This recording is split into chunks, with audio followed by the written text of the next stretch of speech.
近期市場嘅波動性受住唔同因素影響，包括對人工智能泡沫嘅憂慮、貿易關稅、聯儲局獨立性嘅爭議，以及中東地緣政治嘅衝突。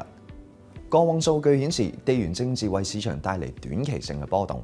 但除非之後引發經濟衰退，或者迫使聯儲局轉向加息，否則未必會演變成一個長期嘅調整。而我哋認為呢兩個風險出現嘅機會都係比較低嘅。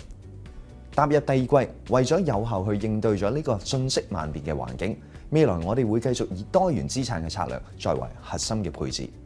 以下落嚟，我將會同大家分享4個重點嘅投資主題。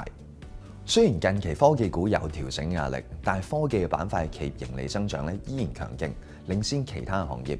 加上代理式人工智能嘅系統興起，同埋 AI 結合機械人技術嘅 Physical AI 嘅發展，反映人工智能嘅持續發展同埋廣泛嘅應用場景。我哋預期呢股趨勢會繼續延續落去嘅。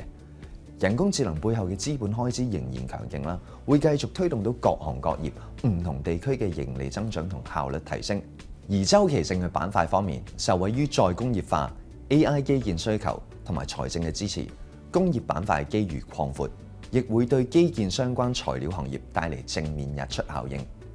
公用事業亦都會因為數據中心需要龐大嘅電力而受惠。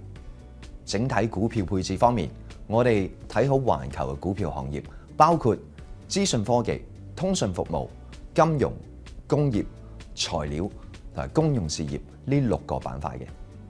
喺金融同地緣政治環境多變嘅時候，穩定收益係好重要嘅。既係回報嘅來源，亦可以降低投資組合嘅波動性。所以無論喺順境或者逆境裏邊，債券都係關鍵嘅配置。而大多數成熟市場嘅通脹已經受控，我哋相信油價急升嘅影響可能只會係短暫嘅啫。加上多數央行減息嘅週期接近尾聲，令我哋可以更集中喺債市入邊揾相對值更高嘅機會。我哋偏好投資級別債券啦，同埋新興市場債券。我哋會揀基本面穩健嘅新興市場債，同埋能夠提供吸引收益率嘅優質企業債。所以我哋偏好成熟市場嘅政府債券，當中我哋睇好英國嘅國債啦，同埋澳洲政府債。信貸方面，我哋偏好歐元同埋英鎊中至長存續期嘅投資級別債，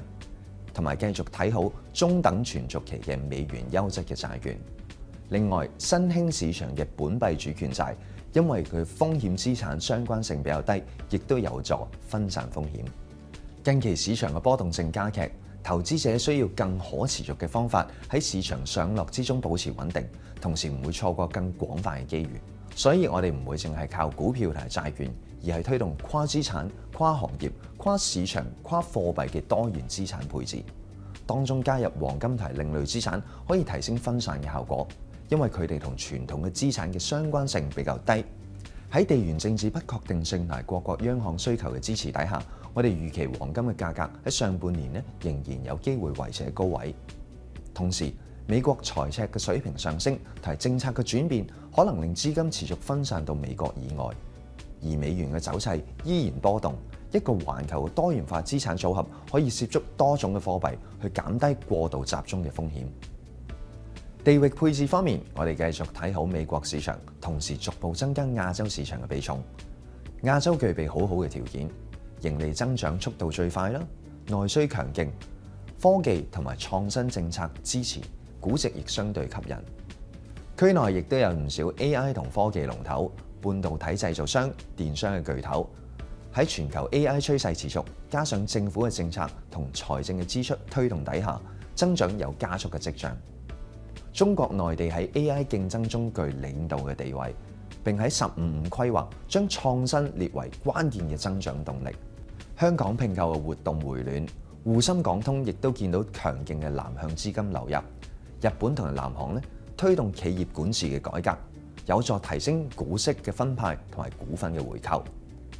策略上，我哋採取啞鈴嘅策略，一邊捕捉增長，一邊透過優質嘅企業嘅股息同區內吸引嘅債券嘅收益，去提升組合嘅韌性。股票方面，我哋睇好中國內地、香港、新加坡、南韓同日本。喺亞洲債券方面，我哋睇好亞洲嘅金融機構債券啦，同埋中國嘅美元債券。總括而言，面對市況急劇嘅變化，投資者應該保持冷靜同埋多元化嘅資產配置。